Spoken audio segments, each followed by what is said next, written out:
Real quick, I just wanted to let you guys know that my social media pages, my Twitter, my Instagram, my Facebook, my TikTok, they're all running. So please subscribe, please follow, and I'm going to be posting original content on those pages. So definitely want to subscribe. Now back to you guys. What is good, YouTube? This is your boy Aaron from Double A Sports, and I'm back for another video. And today we got episode 2 of NFL discussions.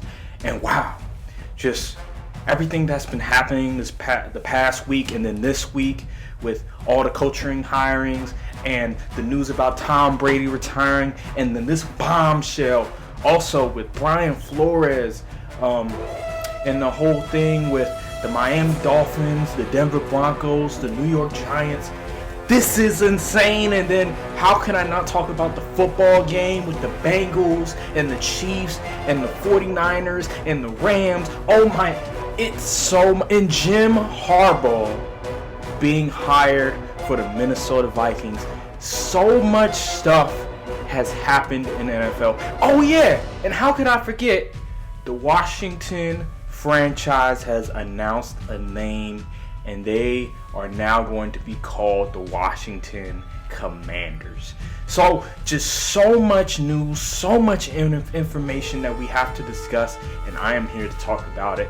Now, the number one thing I want to talk about, the number one thing that everybody's talking about right now is the Brian Flores situation. Now, I'm not going to go in too much detail because I feel like when it comes to stuff like this, allegations, lawsuits, it needs to be more in-depth breakdown of the situation. So I'm not going to go too long into it. I'm going to just talk a little bit about it. And number one, my goodness, just everything we know about Brian Flores, him coming from New England, being a scout, being there for so long, and being done a really good job. I just watched Undisputed and Skip Bayless talking about how he had the idea of putting Malcolm Butler in the game in the Super Bowl when he made that famous play when he picked Russell Wilson on the goal line and they won the Super Bowl. That was his idea. Now, I don't know if that's legitimate or not, but I'm gonna just say that it is. I'm gonna just go off Skip Bayless' words. Things like that, and then he goes to Miami, who was just an atrocious situation in itself with Adam Gase. He turns that franchise around. They go from just a horrendous team, and then they go 10-6 with Tua Tagovailoa, who has been injured, who has been playing mediocre. I hate to say, me being a Tua fan and rooting for him, I have to say he's been pretty abysmal, to say the least, average, to say the least, and taking that team that was just dead in the water to a 10-6 record, and then also to a 9-8 record. They like 1-6, 1-7, and going on a 7-game winning streak, and then ultimately winning 2 or 3 games, whatever, and beating the Patriots twice. Like, not many coaches have the Patriots number, and Brian Flores, for whatever reason, was able to get the Patriots number, and you decide to fire him. The one coach that has been able to get the Patriots number, you decided to fire him. And that raised a lot of question marks. Like, why did that happen? Why would the Miami Dolphins get rid of a guy that has had the Patriots number, that has rejuvenized a dead franchise? They haven't had back-to-back winning seasons in however years. So why would you do that?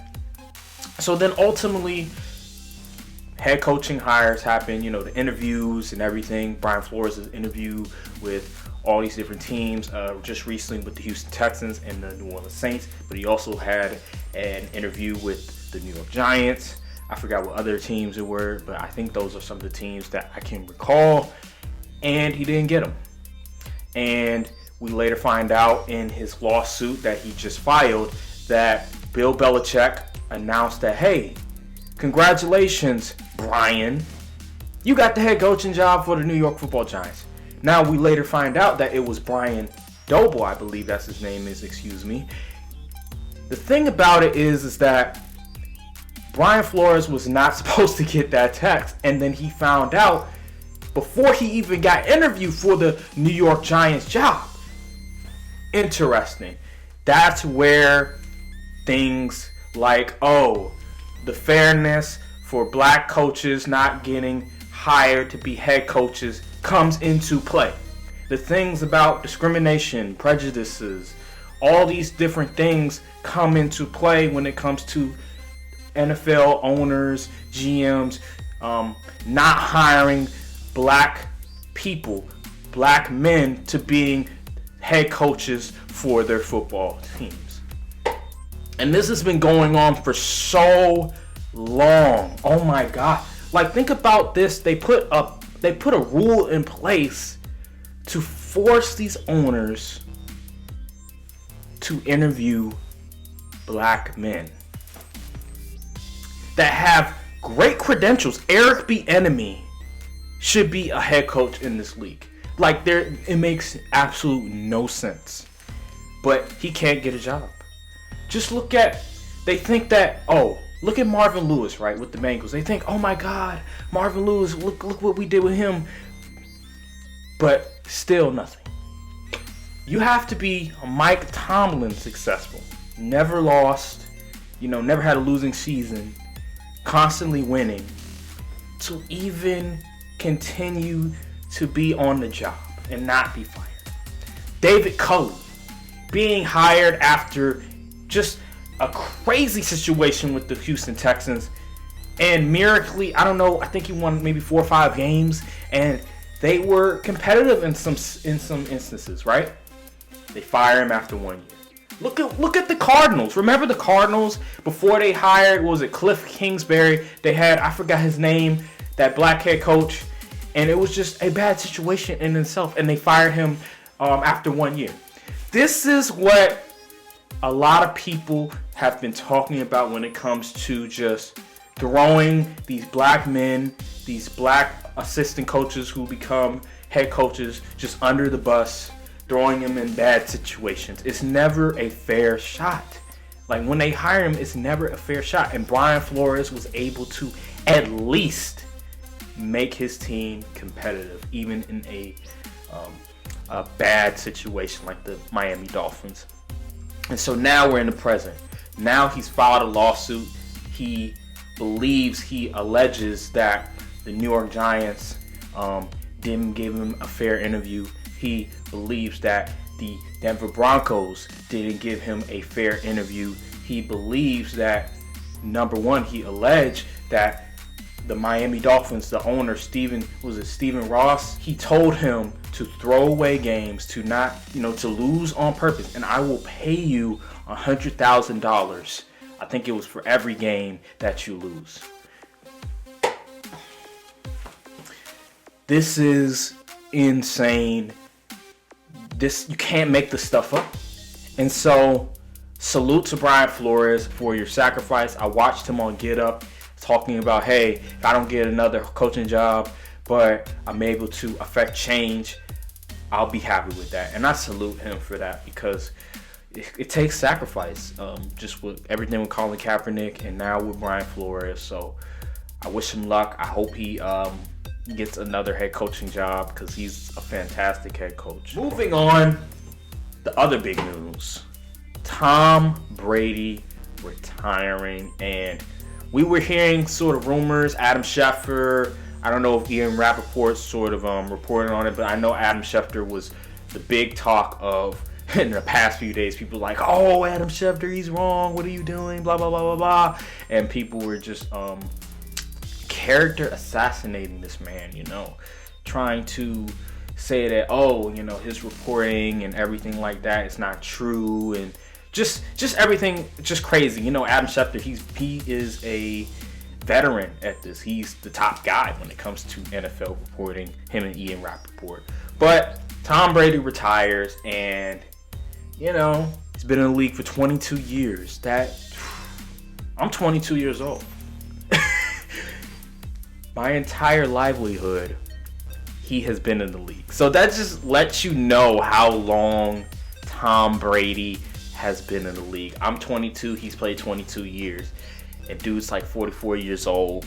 And I'm not gonna lie, I'm happy that he's retired because I'm tired of him beating my team. I'm tired of him. He beat Aaron Rodgers, so I was kind of a little sick about that. But I just want to say that Tom Brady over the years has really given us like great moments, all-time moments. He is the GOAT. He is the greatest of all time when it comes to football. His accolades, I don't think they'll ever be replicated ever again. Even with the greatness of Patrick Mahomes, I don't think he'll be able to ever replicate the success of a guy like Tom Brady. Like, I remember back in 2013, we were comparing, who's better, Tom Brady or Peyton Manning? Like, people were saying Peyton Manning. And ultimately, now we're not talking about Peyton Manning no more. It's not even close. Like, Tom Brady, just his longevity and just his consistency. Oh my God. Like, this year alone, it's insane that he walked away in a year where he had one of his better years. He led the league in touchdowns. His completion percentage was I think it was 65 or 67%. Led the league in passing yards, had one of the top 5 passing yards in history NFL. It's ridiculous. It's insane he's able to do this at 44.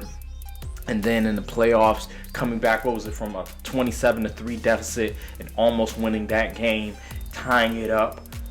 This guy we'll never see another person like Tom Brady. It's just this level of consistency, his longevity, his clutchness. It's insane, for a guy that he's not athletic, very athletic. I'm not going to say he's not athletic. He's not very athletic. He can't run like Lamar Jackson or not even Patrick Mahomes. He doesn't have the physical talent like a Josh Allen or, like I said, Patrick Mahomes or a Justin Herbert. Like, he never had any of that, or a Cam Newton.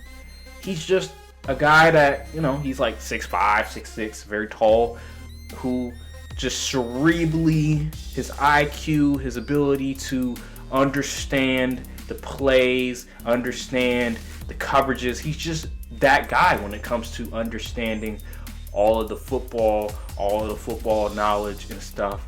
And he's won a lot of games because of that. For crying out loud, let me just read you some of Tom Brady's just stats, his accolade. For one, this season alone, he tied with the Green Bay Packers, who had the number 1 seed, went 13-4. He 67% completion percentage, 5,300 yards, 43 touchdowns to 12 interceptions. This dude, he had an MVP caliber year. You could argue that he is the MVP of the league over Aaron Rodgers. And it's just ridiculous. 84,000 passing yards. That is the all-time career leader. He passed Drew Brees, he passed Peyton Manning, and all the accolades. It's just, we'll never see another Tom Brady. Now, the Washington Commanders. And so, the Washington franchise, as some people know around my circle, I was a Washington, I'm not even going to say the name, a Washington fan. And then ultimately I decided, I'm tired of losing. I'm tired of this team. I'm going to switch. I'm going to go to the Green Bay Packers. I'm going to root for Aaron Rodgers and them. So, I still have those ties, but ultimately I'm not a fan anymore. But I still, keep up a little bit. The Washington franchise. This is hilarious. They decided, okay, we're going to finally reveal our new name. Because, as we all know, the jokes about, they don't have no name, blah, blah, blah, the Washington football team, it was ridiculous. Having no name, come on now. And so they revealed their name, and it's the Washington Commanders. And talk about just a bland, generic name, Washington Commanders. I was looking at this one tweet where it had Chase Young rating the names for the Washington team, Washington franchise, and he put the Washington Commanders as an F, and I agree with him. That is such a generic name. Washington Commanders. Oh my God. And then the jerseys. How generic can you get. Oh my God, like, dude. There's no creativity with it. It looks like, you know, when you go to NFL franchise mode, whatever, and you can customize your jerseys. That's what it looks like. It doesn't look, there's no creativity to it. It's just so bland. It's just so generic. And I saw on Twitter them having these like different cars, whatever. It has Washington Commanders on it, and they're going to be going to Maryland, Virginia, DC, passing out different merch because, as we all know, people are not going to be wanting to buy that stuff. Now, there's going to be some people, but ultimately, will it be enough to generate enough equity for the franchise? So they're going to be going around giving people these merchandise, Washington Commanders merchandise, right? Because as we all know, well, I'm not going to say as we all know, as people who live in the area, the DMV area, all know, the fans are tired. They lost a lot of fans, including me. I remember going to a Washington football game to watch the Chiefs and the Washington football team play one another. And as soon as I left, a day later, I kept getting like contacts, emails from, I don't know who, it may have been HR, I don't know. The people that run the Washington football team app, they kept contacting me saying, yo, do this, do that, blah, blah, blah, blah. And I'm just like, bro, like, no. I don't like you guys. The only reason that I even downloaded the app, I believe, is for the ticket or something like that. It was something involving the ticket. So I'm like, no. No. And so they kept calling me, voicemailing me, emailing me, just harassing me over and over again, because the reason why they're doing it is because they're trying to attract more fans. This is what I'm talking about when I'm talking about the Washington now Commanders and just their franchise and just the desperate nature that they're going to try to get more people, attract more people to the fan base. And so that's just a little insight about just my experience and everything. Ultimately, it's just funny. It's just really funny just seeing the name change. You know, the Washington Bullets, and then they went to the Washington Wizards. I just felt like the Washington Wizards, that was a very creative name. It was definitely out of the box. It wasn't just, because remember, there was like tweets about, these certain names that they could go with, like Red Wolves, Generals, Commanders, I forgot what other names, but just names like that. And yeah, that's really what it is. And the final thing, which is really the most important, because at the end of the day, there's a football game that's going to be happening like a week and a half from now, and it's the damn Super Bowl. So let's talk about the Bengals versus the Rams. And this is unbelievable. Unbelievable what has transpired when it comes to the Bengals and the Rams. Who would have thought these two teams would have been representing both conferences in the Super Bowl? I don't think anybody would have thought so, unless you're like a fan, unless you're like a huge gambler that just wanted to bet, go outrageously crazy with it. Nobody believed that these two teams would have represented those two conferences. And just watching the games, unbelievable. The Bengals, I did not think they had it in them. I thought that they were going to win a playoff game and then lose to the Tennessee Titans. So, Joe Burrow, they beat the Tennessee Titans. And, you know, I had a little feeling that possibly they could win. It wasn't out of the nature. It wasn't crazy thinking that maybe they could win, but I still had the Tennessee Titans winning. And so the Bengals won that, and I was just like, wow. Not only did they finally get their first playoff win in like 31 years, but they won 2 playoff games. That is a remarkable season. And so then all of a sudden, you know, the Chiefs beat the Buffalo Bills, which is an amazing game. I hate the coin toss. They need to allow the other team to score, get a possession. Anywho, that's a different discussion for another day. They play the Chiefs, and they beat the Chiefs. Like, wow. And it reminds me of the time when I went to go see the Chiefs play and just how Patrick Mahomes didn't look like the Patrick Mahomes that we saw from previous years in terms of his not turning the football over, not making those dumb mistakes. And he was making the dumb mistakes that we all saw from this season. And so in the fourth quarter and overtime, we look at Patrick Mahomes. We're like, hey, Patrick Mahomes, you're that guy. You're the best quarterback in the NFL, arguably the best player in the NFL. What is going on? And we see Joe Burrow being clutch, making those plays. And I realized that, that number one pick is justified. Him winning the national championship is justified. Him arguably having the greatest college football season is justified because he is that guy, and now him and the Bengals are in the Super Bowl. A young team with Jamar. Everybody knew Jamar Chase was going to be great. Joe Burrow, people were like, okay, he's nice, but how good is he going to be? And we know right now Joe Burrow is that guy. He is the future of the NFL, and it's an amazing thing to see. I love it. I love Joe Burrow's game. He has done so much. Just seeing him being able to evade defensive ends, Chris Jones, all that with an O-line that constantly allowed him to get sacked over and over again. They still was able to make the Super Bowl. It's an amazing accomplishment. And then we look at the Los Angeles Rams and Matthew Stafford. Oh, wow. Just the storylines in itself.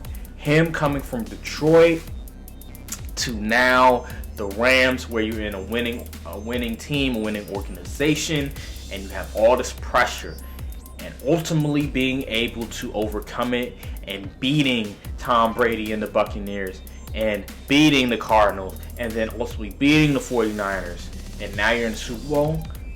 You can't make a better story than that.